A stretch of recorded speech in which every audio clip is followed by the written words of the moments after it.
Subtle আর্টের আজকের পর্বে আপনাদের সবাইকে স্বাগতম। আমরা সাবটেল আর্টের বিগত পর্বতে দেখেছি যে কিভাবে পিপিআর 2025-এর আলোকে দরপত্র মূল্যায়ন করা হয়ে থাকে, যেখানে আমরা এসএলটি ক্যালকুলেশন শিখেছিলাম।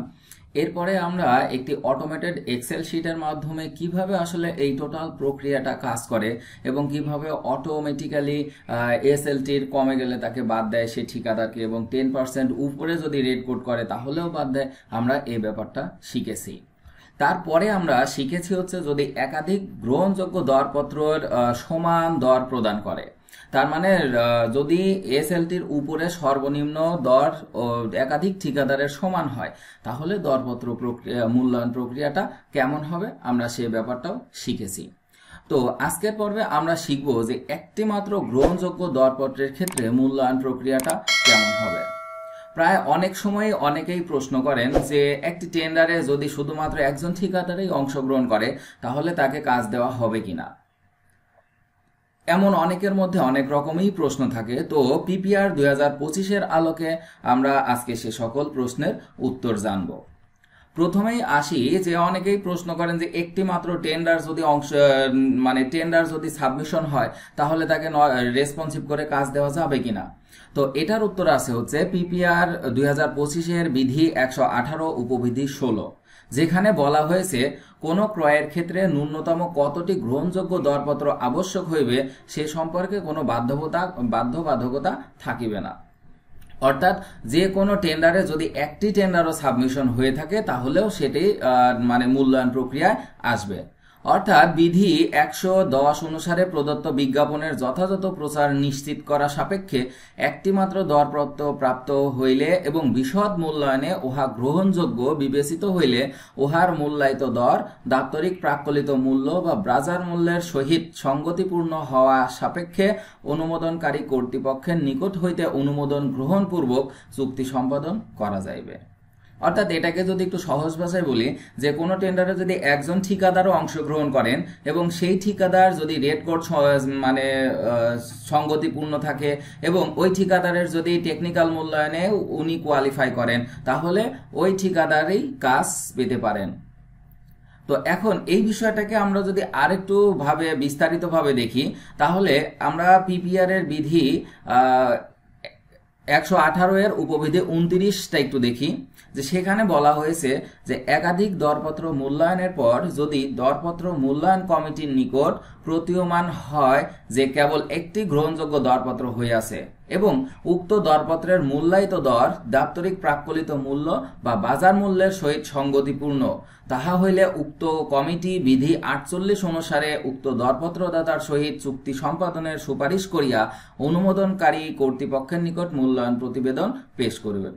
অর্থাৎ উপবিধি 29-এ বলা হচ্ছে যদি 3 জন 4 জন বা একাধিক ঠিকাদার অংশগ্রহণ করেন এবং সবাই যদি নন রেসপন্সিভ হয় শুধু একজন বাদে, অর্থাৎ একজন ঠিকাদারই যদি রেসপন্সিভ হয়ে থাকেন তো সেই ক্ষেত্রে ওই ঠিকাদারের নামেও নো ইস্যু করা যাবে। বিধি 48-এ বলা হয়েছে যে দরপত্র মূল্যায়ন প্রক্রিয়াটা, অর্থাৎ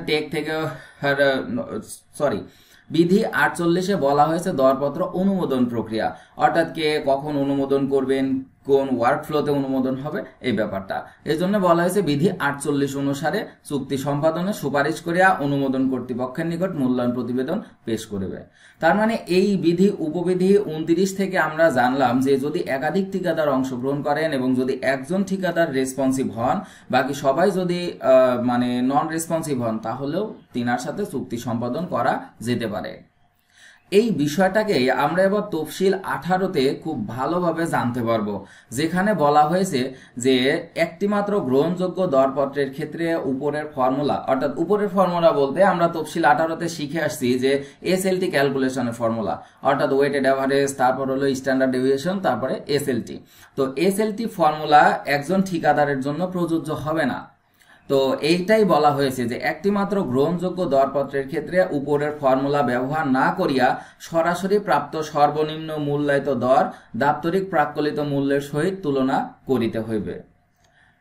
যদি দাপ্তরিক প্রাক্কলিত মূল্য হইতে গ্রহণযোগ্য দরপত্রের মূল্যায়িত দরের ব্যবধান 20% শতকরা 20 ভাগের ঊর্ধ্বে হয় তাহা হইলে সেই দরপত্র অগ্রহণযোগ্য হইবে।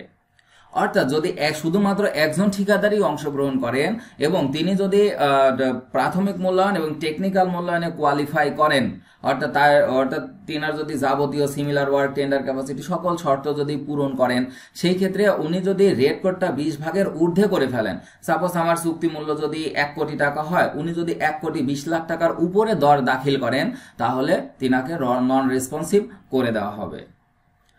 আবার এটারই দ্বিতীয় শর্তে বলা হচ্ছে যে দাপ্তরিক প্রাক্কলিত মূল্য হইতে গ্রহণযোগ্য দরপত্রের মূল্যায়িত দরের ব্যবধান শতকরা 20 ভাগ বা ইহার কম হইলে উক্ত দরপত্রদাতাকে চুক্তি সম্পাদনের নোটিশ প্রদানের জন্য সুপারিশ করা যাবে। অর্থাৎ যদি ওই ঠিকাদারের একজন মাত্র ঠিকাদারের দাখিলকৃত দর যদি দাপ্তরিক প্রাক্কলিত ব্যয় অর্থাৎ অফিসিয়াল কস্ট এস্টিমেটের শতকরা 20 ভাগ বা তার কম হয়, অর্থাৎ যদি তার থেকে লেস হয়, এনি লেস পরে, এবং ওনার যদি যাবতীয় ডকুমেন্ট যথাযথ থাকে, কোয়ালিফিকেশন ফুলফিল করেন, তাহলে ওনাকেও নোয়া প্রদান করা যাবে। এখন বিষয় হচ্ছে যে কেউ যদি 20%-এর উপরে লেস না করে একজন ঠিকাদারই অংশগ্রহণ করলো, কিন্তু যদি সে 19%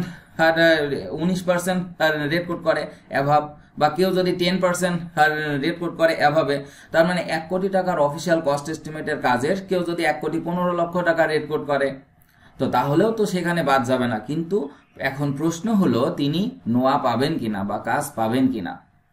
তো এই প্রশ্নের উত্তর আমরা আমাদের সাবটেল আর্টের আগামী পর্বে শিখব ইনশাল্লাহ। আজকের পর্ব থেকে আমরা বুঝলাম যে একটি মাত্র যদি আমাদের ঠিকাদার অংশগ্রহণ করেন এবং তিনি যদি রেসপন্সিভ হন এবং তিনি যদি +-20% অর্থাৎ 20%-এর উপরে রেট কোড না করে যদি লেসে রেট কোড করেন, তাহলে ওই ঠিকাদারের নামে নোয়া ইস্যু করা যাবে। তো আশা করি সবাই বুঝতে পেরেছেন। যদি কোনো কনফিউশন থাকে তাহলে অবশ্যই কমেন্ট করবেন, আর সাবটেল আর্ট চ্যানেলটি সাবস্ক্রাইব করে সঙ্গে থাকবেন। সবাইকে ধন্যবাদ।